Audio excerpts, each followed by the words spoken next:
Hello everyone, this is Misha Houston, and I'm back to do my review of If Loving You Is Wrong. Tonight's episode was entitled Sound the Alarm, and it was also the mid-season finale. Now, before I start my review, I want to apologize for getting this up here so late. I was very busy. And I also want to say that I thought that the episode was a bit lackluster. There were a few filler scenes that they could have cut out. I felt like the episode dragged in places. I felt like the scenes were awkward. There was a lot of awkwardness in the scenes, and they didn't flow from one to the other.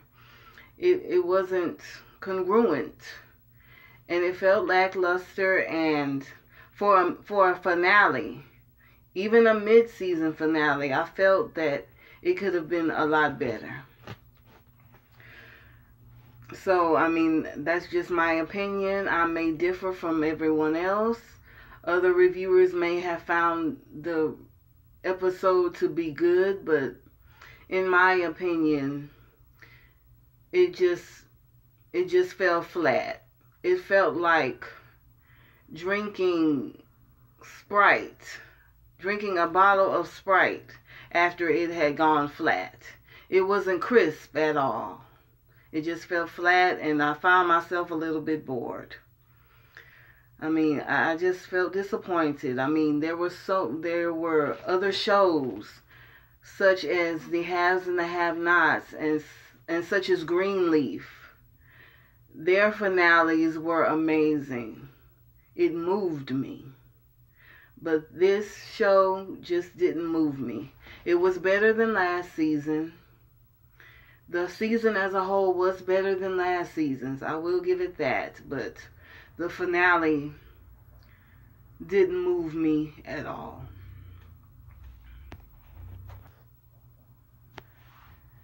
The first group of people we come to is Travis, Kelly, and Justice. Kelly wakes up in her bed to find Travis hovering over her. He's broken back into her house, and he's ranting and raving, and he's abusing her yet again.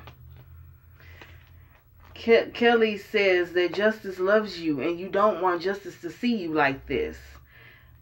And he says he knows that, but he's asking her, do you love me? She can barely speak. His hands are about her throat, and she can barely even answer him. And then he tells her, do you think you're the first woman I've done this to? And he says, no, you're not. She says, what do I have to do to make you stop this? And then he tells her, the way you can make me stop it is to make love to me. And then he threatens her by saying, if you try anything with me, then I'm going to kill you. And Justice will wake up in the morning to find your dead and bloody body. A lunatic, y'all, a lunatic. He gets off of the bed, and then he follows her into the bathroom. He asks her, why are you so afraid? And then she looks at the knife. And then he agrees to put the knife down. Then he says, get on your knees. To give him a blowjob. I mean, it's another rape threat. And she's screaming at him and telling him, please, Travis, don't do this, don't do this. But he forces her onto her knees. Now, when we come back from commercial, she's saying no. She's saying, no, Travis, no. And then after a little bit of time has passed, he starts to scream out in pain. She gets up and tries to run away from him, but he grabs her and starts to strangle her. She is screaming for help, and then Justice wakes up and overhears her screams. And then he says, I'm going to call the police. He tells, them both repeatedly, I'm calling the police. Travis eventually stops strangling her, and he runs out of the house, and she gets up and runs into Justice's room. Now, let me say this about Kelly. Kelly doesn't want to face the fact that this is a war. This is a blood feud. Okay? And in blood feuds and in wars, no one is safe, and you have to fight. This is a war. This is a feud, and this is only going to end in one person living and in one person dying. This is war, and she's playing this too cutely. She's trying to be cute. And she needs to come on and accept the fact that this is war, and she needs to do whatever it takes in order to survive this. She barely puts up a fight. She's mealy-mouthed in her words and in her actions. And Travis is only getting worse and worse and worse. So she really needs to step up her game if she wants to survive this. The next two people we go to is Brad and Marcy. Brad comes home and sees Marcy sitting on the couch, and he gives her a pregnancy stick, and he tells her to pee on it. Marcy says that you've been talking to Alex, haven't you? And he says, yes, it's my wife. He asks her if she's pregnant, and she says, yes, I am pregnant. She admits that the baby is Randall's, which I always thought it was too. I mean, they weren't having sex at the right time period in order for it to be his baby. She tells Brad that she is going to carry her baby. Brad is shocked by this, and so is she. They both thought that Marcy was infertile, but come to find out that she is pregnant, and she's months pregnant. She says that all these years she's been trying for a baby.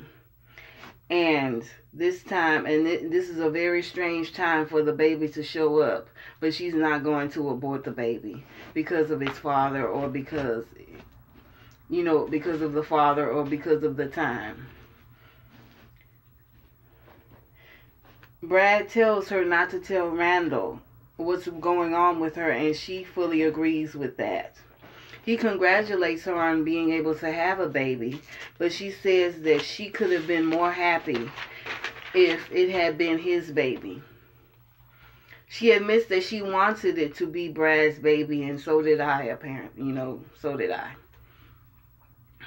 But she knows that there is no scientific way that Brad could be the father.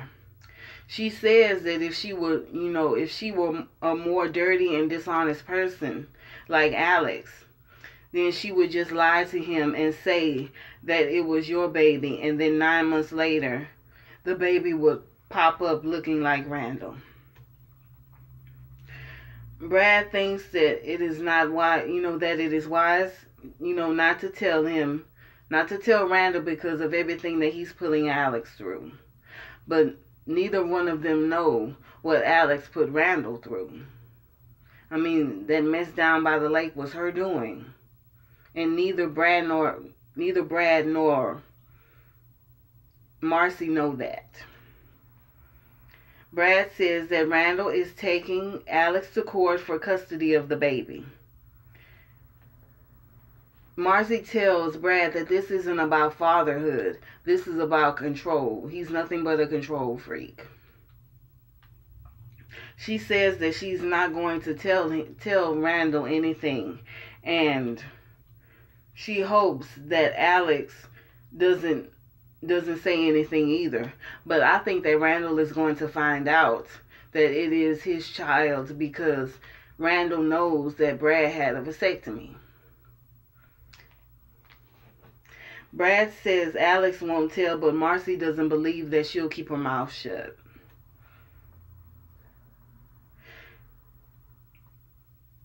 Marcy tells Brad that she told Alex that the baby was his. And she's very much happy with that arrangement. You know, she's happy, you know, letting Alex believe that Brad is the father of her child. You know, she enjoys throwing it up in her face, and she enjoys hurting Alex. And I enjoy it too. Brad tells her that he wants her to stop antagonizing Alex, and that the stress and the poison is not good for you, and it's not good for the baby. She tells Brad that she loves him so very much, and that he's a wonderful man and a wonderful father. Brad asks her, what are you going to name the baby? But Marcy does not answer. She calls him over to the couch and says that she is very sorry for all of this. And he says that he's sorry as well. I enjoyed that scene. I just enjoy Brad and Marcy together. I mean, they know how to talk to each other. They know how to flirt. Their chemistry is there. And they know how to have, passionate and wonderful sex. Which is something that Brad and Alex could never do. And it's really a shame that they didn't capitalize on the couple that they could have been. I mean, I really think that the writers messed, this up. This was a really good chance to have two people in a relationship that really seem like they belong together. But that's just not how the story is written. The next scene involves Ben and Julius. Now, before I start in on this, I just want to say that this was two full scenes between Ben and Julius, and this was about 8 minutes of filler. That's all it was, and to me, they could have stricken this entire section out of the episode. But because this is a review, I'm going to review this anyway as best I can. But I'm saying right now in the beginning, it's nothing but two filler scenes back to back. Now, Ben makes his way to the drug party he was invited to by Julius. Julius invites him over. He does, he gives him some drugs, I guess cocaine or heroin or something. I'm not quite sure. Julius invites, I'm assuming a prostitute. I'm going to assume that she's a prostitute, and she invites him over to give him oral sex. Ben is worried about being there because he thinks that there are cell phones there. So Julius pulls out his gun and fires the gun into the air. Everyone on the dance floor ducks, and the music abruptly stops. He screams at everyone, "Does anyone have a cell phone here?" But no one answers. Julius screams music for Spanish. And the DJ starts spinning the records, and everyone begins to start dancing again. A girl comes over. The girl that Ben has chosen comes over and begins to give him oral sex. But Ben tells her to stop. Julius thinks that Ben likes boys. But if I'm honest, I think both Ben and Julius are sexually confused. It's just something about those two. I don't think they know who they are, sexually. I don't think they know what they are either attracted to. I think both of them are crazy. I think the reason that they are, I guess, attracted to each other is because they're both the same person. Both of them are completely lost and confused, and I don't think either one of them know what's going on in their lives. Birds of a feather flock together. That's what the old saying is. So that's just my theory. Julius tells Ben that when his father died, some of his sources and associates were arrested, including the captain of the MPD department, Captain Mackey. And it does explain why he just disappeared all of a sudden. Julius is building up a new network of associates and, new associates. And Ben is invited to join. And Ben is pleased by that. A man comes over and whispers something in Julius's ear. And that's where the scene ends. There really wasn't much plot movement in those two scenes. And I just feel like it could have been taken away, out of the episode altogether.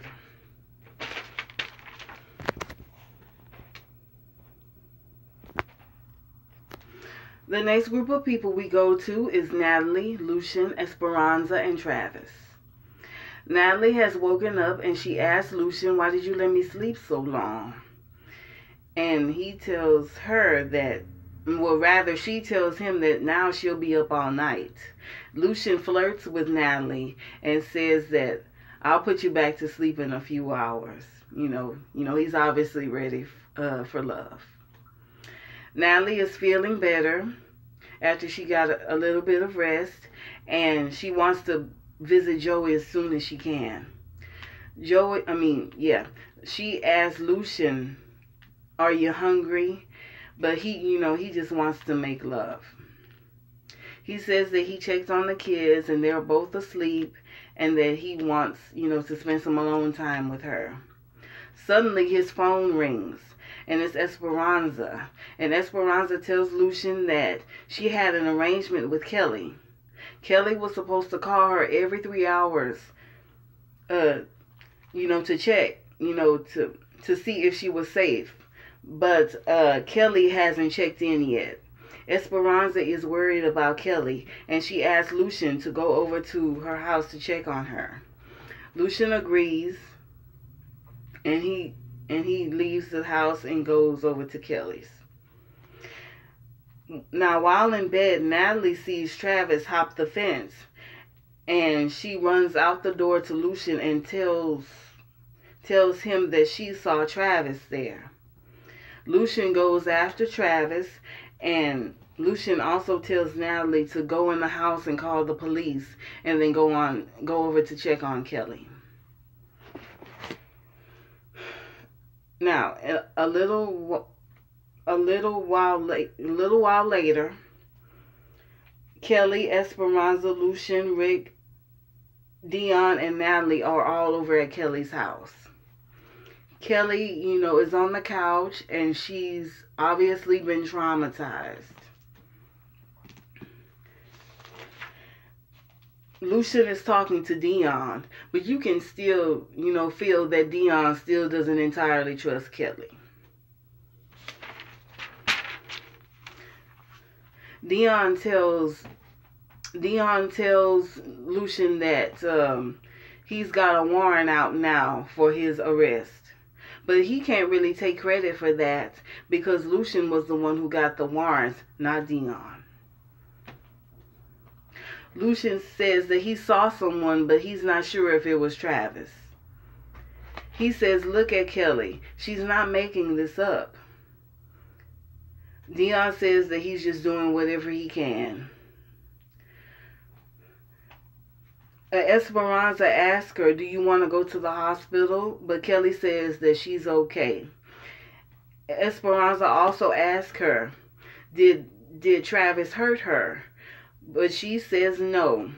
She says that she talks to Dion and she tells him that Travis stopped when he heard Justice say, "I'm going to call the police."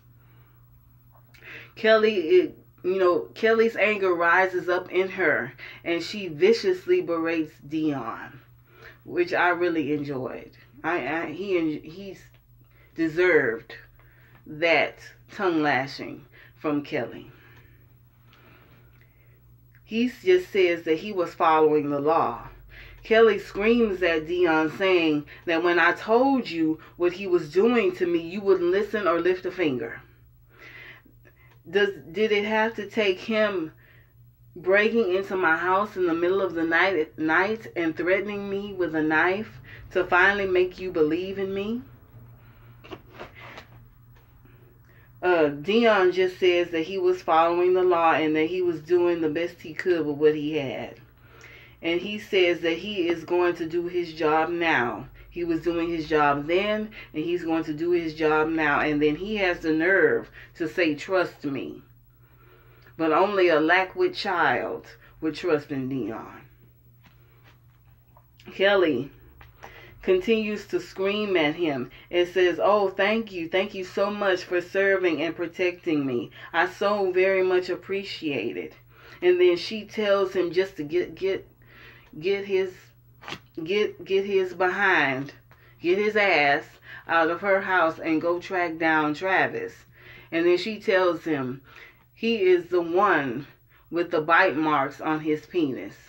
So it's pretty much known that she bit him in order to stop him from raping her. Dion doesn't really say much of anything. He just walks out the door. Essie invites Justice and Kelly over to her house, but then Natalie and Lucian say, why don't you just come over to my house instead? Kelly eventually agrees, and they all leave the house. Let me talk about Dion one more time. Dion was saying throughout this entire episode and throughout the entire time that he's been here that he's been following the law. But Dion needs to realize that the law can be twisted and manipulated and used for another person's purposes. The law in its entirety is flawed. He is following a flawed system. Sometimes you don't need the rules of the law. Sometimes all you need is your God-given common sense, your seat of the pants wisdom. Sometimes that's all you need. And if he would, take off I have to follow the law blinder that he has on and just use his common sense, then he could see the truth because it's staring him right in the face. I mean, he's going to come up short in this. He was really looking stupid in this. I mean, he acts like he knows so much about everyone, but it seems to me that he doesn't know a thing.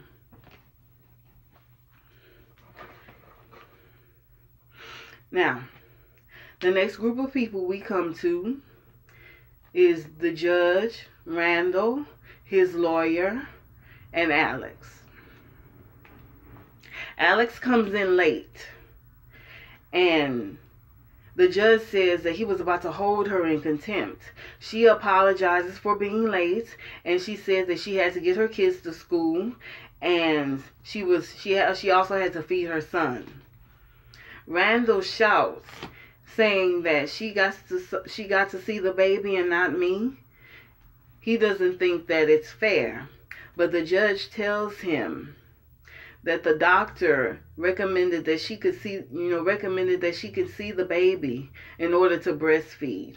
But Randall insists that it's not fair to him. Then the judge mocks him and says, should I draw up an order so you could breastfeed? And Randall didn't say a thing. But I have to kind of agree with Randall. I don't think it was fair either. If Alice, no matter what the reason, if Alice could see the baby, then so should Randall. The judge announces that he has the DNA test results. Before he could speak, Alex speaks over him and says that she apologizes for wasting the court's time. She admits that she forestalled his ruling by saying that Randall was not the father. And she admits it openly that Randall is the father of the child. She also wants the baby to remain, to stay in her custody. The judge asked her, "You knew all along that Randall was the father?" And she says, "Yes, I did know.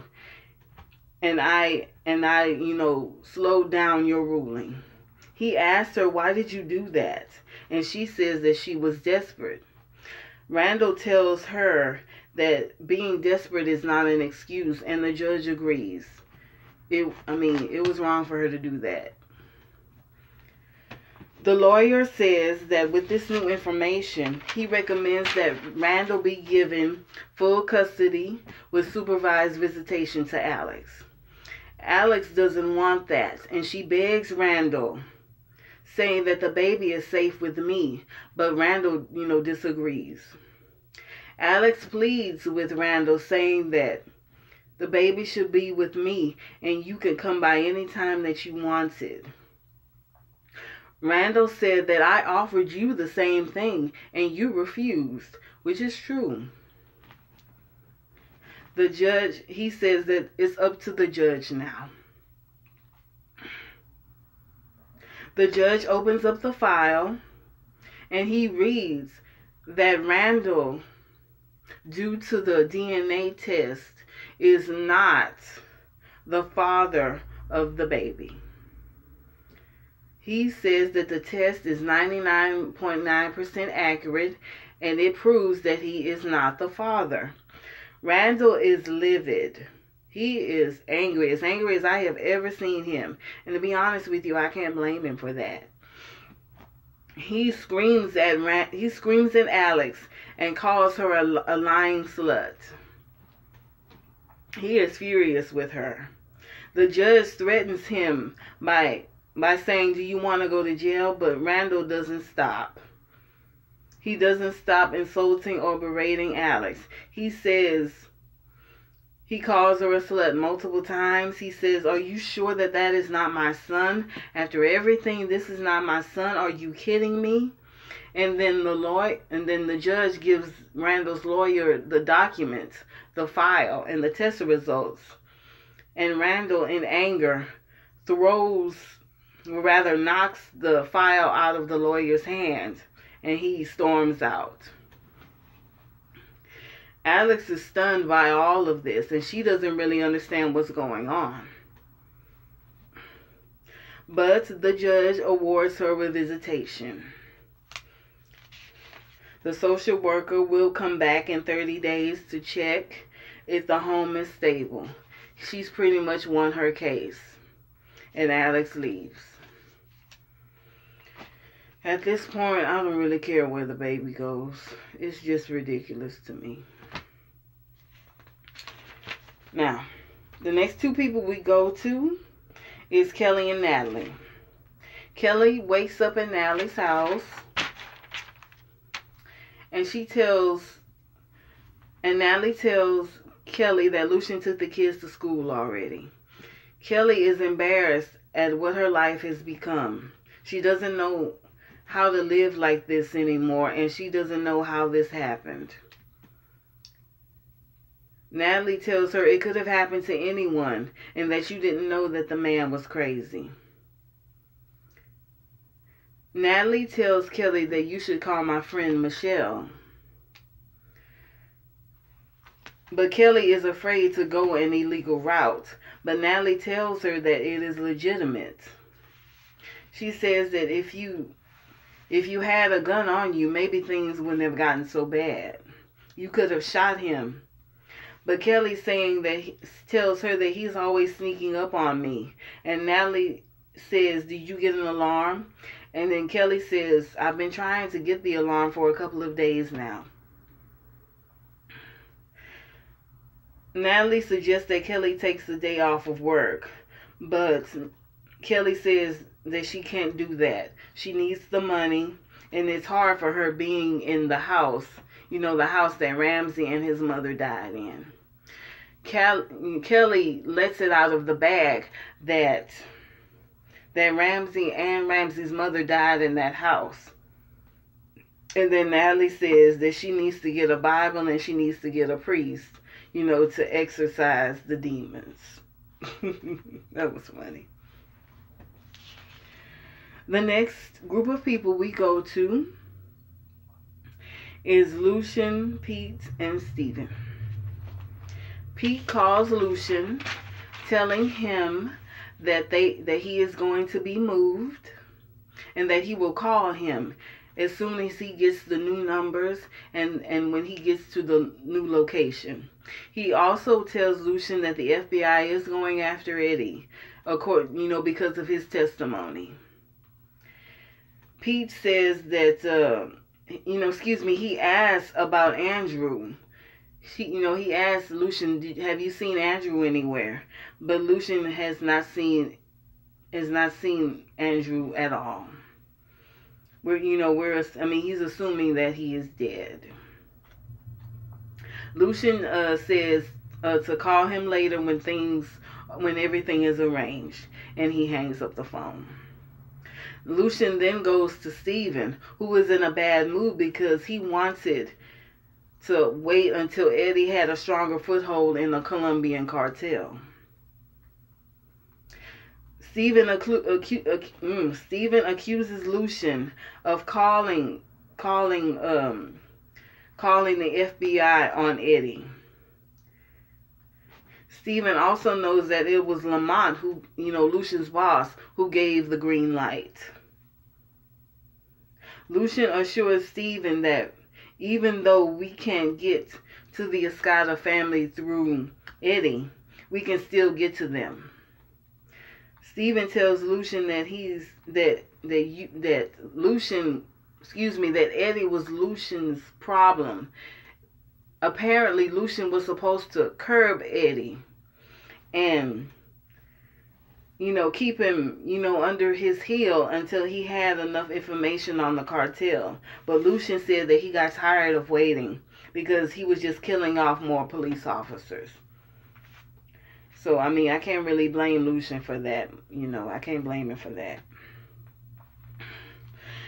The next group of people we go to is Kelly, the man from the security, the security company, Michelle, the arms dealer,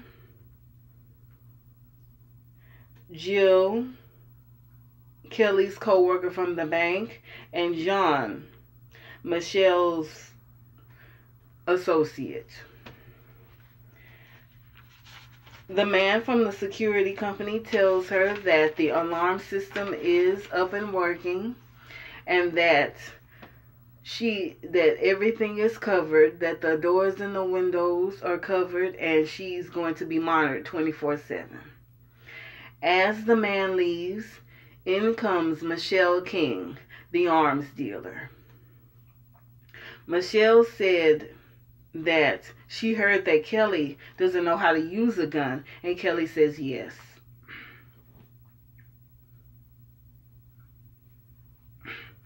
Michelle gives her a 9mm Glock, and Kelly is surprised by the weight of it and asks her if buying this gun is legal. Michelle tells her yes, it is legal. She does have a license, and she sells her guns and her arms and her weapons online. And it is legal. The right to bear arms is in the Bill of Rights. So it's nothing wrong with carrying a gun. That's just the way it is. If you feel, afraid, then you do have the right to carry a weapon on you.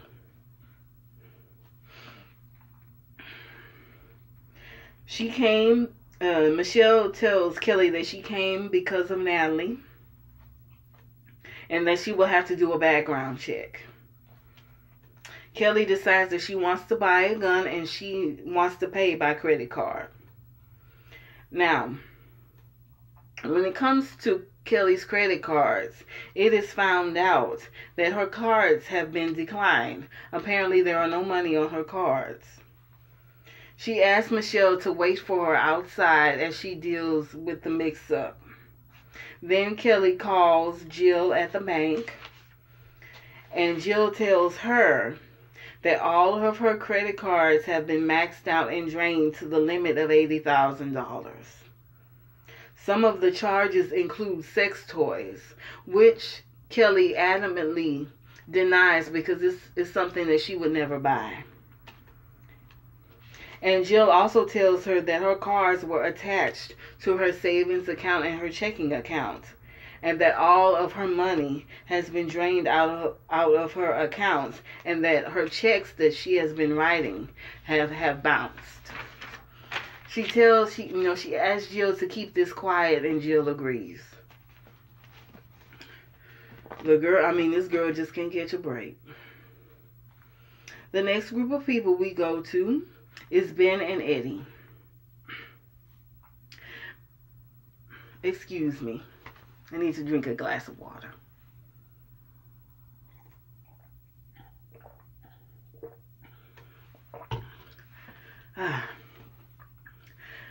Ben is speeding down the road, and Eddie pulls him over. Eddie is surprised to see Ben in such an expensive car. He slaps Ben and asks him, "Where did you get this car from?" But Ben refuses to answer. So Eddie decides to run the plates of the car. And he comes to find out that the car is registered to Julius Escada Sr. That old man would be rolling in his grave if he knew that some junkie was driving one of his cars. I know that old man would hate that. Ben lies and says that he stole the car and that he was joyriding. Eddie then steals the car from Ben and leaves him, with the police car. Ben starts up his squad car, Eddie's squad car, and drives off. The next group of people we go to is Natalie, Kelly, Esperanza, the kids, and Marcy. Now, this is the first half of the get-together at Natalie's. They all come over to Natalie's house and they compliment her on her house, saying that the room is beautiful. And they send the kids to the back room. They notice Kelly looking around the room, and they realize that she is heartbroken over Ramsey's death and afraid of Travis. Natalie says, did you get the alarm system? And Kelly says, yes. The man came by and set up the alarms. All of the women there either have alarms or want alarms for their houses. Esperanza says she doesn't even sleep without turning on her alarm. They all remember how safe the neighborhood used to be. And they acknowledge how much everything has changed. They joke about Lucian being on the block. And then Natalie says that she wants to call, for some food. Then we go back. We go back to the police station. And the characters in this section is Natalie, Lucian, Steve, and Ben. Natalie calls Lucian and tells him that she wants him to come home and bring him some food, seeing as it was him who invited the girls over. But Lucian is too busy at the station. He's waiting for Eddie's downfall, and he's not going to miss that for the world. Natalie doesn't like it, but she eventually agrees. And then they hang up on each other. Steven comes over to Lucian saying that they can't find Eddie anywhere. Then all of a sudden Ben walks in and he says that, well, rather they question him and they ask him, where is Eddie? Where is Eddie? But Ben really doesn't care. He's not on the clock, and he's not interested. And basically, they just send him away. The next group of people we go to is Edward, or rather Eddie, Julius, and an unnamed, and I'm assuming that she's a prostitute. Eddie is in the driver's seat and he's getting a blowjob. And then Julius comes up to him and speaks to him. He admits that he's been following Eddie around because Eddie knows all about him and his business. Julius warns him not to go back to the police station. One of his contacts tells him that the FBI is there and they're waiting to arrest Eddie. Julius heard it from the captain. From a captain who was apparently a part of the Colombian mob. Eddie admits to knowing about the business, but he promises that he will never tell anyone. Julius, is interested in some new associates, and he tells him that Eddie's time is over at the Maxine Police Department. Eddie tells him that being a cop is my life, and I don't know what to do if I'm not a police officer. But Julius warns him again, do not go back there. They're waiting to arrest you. And if you should get busted and you mention my name, he threatens him. That veiled threat. Julius can't afford to have Eddie caught because he knows too much.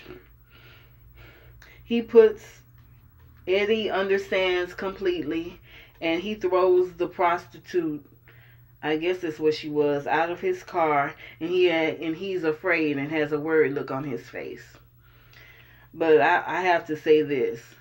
That trip to the woodshed has been a long time coming.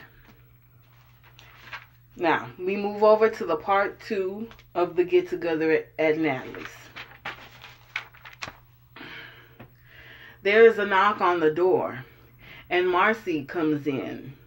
Marcy heard that Natalie had just moved into the neighborhood, and she wanted to congratulate her and bring her some flowers. She comes into the house, and she sees the other ladies in the room, including Alex. And Marcy, says that if you want me to leave, I will. But Natalie ushers her in, saying that we're all adults. Natalie offers wine to her guest, but Marcy refuses, saying that she is pregnant. Once again throwing it up in Alex's face. She tells everyone that it is Brad's baby. Marcy says, all those years I was trying to get pregnant with Randall, and bam, one good time with Brad, and now she's pregnant. Marcy then asks Alex about her baby. Now, Kelly, Esperanza, and Natalie, the brown nose crew, that's what I call them, the brown nose crew, because all they do is brown nose Alex. They all try to get Marcy to shut up, but it doesn't stop her. Alex tries to leave, but Esperanza stops her. Marcy compliments the house and Lucian and Natalie for their good taste. And she says that me and Alex also have good taste in men. Marcy brings up the subject of Alex's baby. And then she announces to everyone that Randall is not the father of the baby. Marcy says that Alex and Randall went to court and the judge ordered a DNA test. And the test came back saying that Randall is not the father of the child. Marcy tells everyone that, including Natalie, that Randall believes that the baby belongs to Lucian, but Natalie says no, that's not true. Revealing to everyone that she already knows about that allegation. Marcy warns Natalie to check out that story, but Natalie insists that it is impossible and that it is no way that could happen. But then Marcy says she thought the same thing, and that's her statement. Resonates throughout the room. Marcy asks Alex. Marcy calls Alex a whore and asks her, "What do you have to say for yourself?" Alex says that it's really none of your business, and the baby is not Lucian's. But then Kelly asks her, then if it's not Randall's baby, then who is the father? Alex refuses to answer the question, and she calls for her kids and tries to leave. Esperanza says, "Don't bring the children into this," and then Alex just runs out of the house. Brad is sitting outside of Alex's house as the girls come walking up the sidewalk. Natalie wants answers, but Alex is not willing to give her any. Brad asks them all what's going on here, and then Alex says that she wants to talk to him in private, and Brad agrees. Marcy says, "You're going to go in there and talk to her?" And he says, "Yes, I am, and I'll see you back at the apartment." Marcy kisses Brad and gropes him a little bit, throwing it yet again in Alex's face, and then they both walk into the house. Now, while they were in the house, Alex was supposed to tell him what had happened, but she frames